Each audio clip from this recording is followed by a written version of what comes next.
మిథున రాశి వారికి ఈ వారం కొంత మిశ్రమ ఫలితాలు, కొన్ని మంచి ఫలితాలు గోచరిస్తున్నాయి. వృత్తి ఉద్యోగాల పరంగా సానుకూల పరిస్థితులు గోచరిస్తోంది. దశమంలో శని, జన్మరాశిలో గురు శుక్రులు. జన్మరాశిలో గురువు అంత బలంగా లేరు, వీరికి కొంత నిదానంగా నడుస్తుంది. ఉద్యోగ ప్రయత్నాలు చేస్తున్న వారికి లేట్ అయినా సరే మంచి ఉద్యోగం లభిస్తుంది.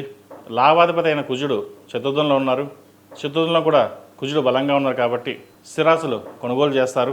కొత్త వాహనం కావచ్చు, ఆభరణం కావచ్చు, ఇల్లు కావచ్చు, ఫ్లాట్ కావచ్చు, కొనుగోలు చేసే అవకాశం గోచరిస్తుంది. అదేవిధంగా వ్యాపారస్తులకు వ్యాపారపరంగా రొటేషన్స్ బాగున్నా అధికంగా వ్యయ సూచన కనిపిస్తోంది. ధనం ఖర్చు పెట్టే విషయంలో కొన్ని జాగ్రత్తలు తీసుకోవాలి. సంతాన సంబంధమైన విషయాలు చక్కగా ఉన్నాయి. ముఖ్యంగా వివాహం కాని వారికి వివాహం కుదురుతుంది. ఎప్పటి నుంచో వివాహం కోసం లేట్ అయిపోయింది, సంబంధం కుదరట్లేదు అనుకున్న వాళ్ళకి మంచి సంబంధం కుదురుతుంది. ఈ రాశిలో జన్మించిన విద్యార్థులకు కాలం అనుకూలంగా ఉంది. వైద్యుల్లో ఉన్న వారికి, సాఫ్ట్వేర్ రంగంలో ఉన్న వారికి, కళారంగంలో ఉన్న వారికి మంచి అవకాశాలు కలిసి వస్తాయి. అదేవిధంగా విదేశీ సంబంధించిన వ్యవహారాలు కూడా సానుకూల పడతాయి. పిఆర్ సంబంధించిన వ్యవహారాలు సానుకూల పడుతుంది. విదేశాలకు వెళ్ళాలనుకునే వారికి డాక్యుమెంట్ విషయంలో కొంత ఇబ్బంది అనేది ఏర్పడుతుంది, జాగ్రత్త వహించండి. ఈ రాశిలో జన్మించిన స్త్రీలకు వృత్తి ఉద్యోగాల పరంగా, వ్యాపార పరంగా సానుకూలంగా ఉంది. వివాహ ప్రయత్నం చక్కగా ప్రారంభించవచ్చు. శ్రావణ మాసం ప్రారంభమైంది. అదేవిధంగా పునర్వివాహ ప్రయత్నాలు ఎవరైతే ప్రయత్నం చేస్తున్నారో సానుకూల పడే విధంగా గోచరిస్తోంది. భాగ్యంలో రాహు, దశమంలో శని ఉన్నారు.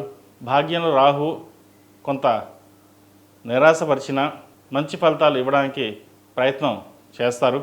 అయితే చేతిదాకా వచ్చిన పనులు, చేతిదాకా వచ్చిన ధనం చేజారిపోవడం కూడా ఉంటుంది. ఖర్చు పెట్టేటప్పుడు, వ్యవహరించేటప్పుడు జాగ్రత్త వహించండి. అదేవిధంగా కొత్త పెట్టుబడులు ఏదైనా ప్రారంభించాలనుకుంటే ప్రారంభించవచ్చు. మొత్తం మీద గడిచిన కొన్ని వారాల కంటే మిథున రాశి వారికి ఈ వారం సానుకూలంగా ఉందని చెప్పొచ్చు. ప్రతిరోజు ప్రతినిత్యం అమ్మవారికి ఆరావళి కుంకుమతోటి, కుబేర కుంకుమతోటి, మొగలుపు కుంకుమతోటి అమ్మవారిని పూజించండి. ఒక 11 మంది ముత్తైదులకి వాయనంగా ఇవ్వండి. ఇది 11 రోజులు, 21 రోజులు, మనకు తోచిన విధంగా 5 రోజులు, 7 రోజులు కంటిన్యూషన్గా ఇవ్వండి.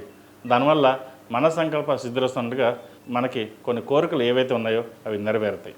ఈ రాశిలో జన్మించిన వారికి కలిసి వచ్చే సంఖ్య 2, కలిసి వచ్చే రంగు తెలుపు.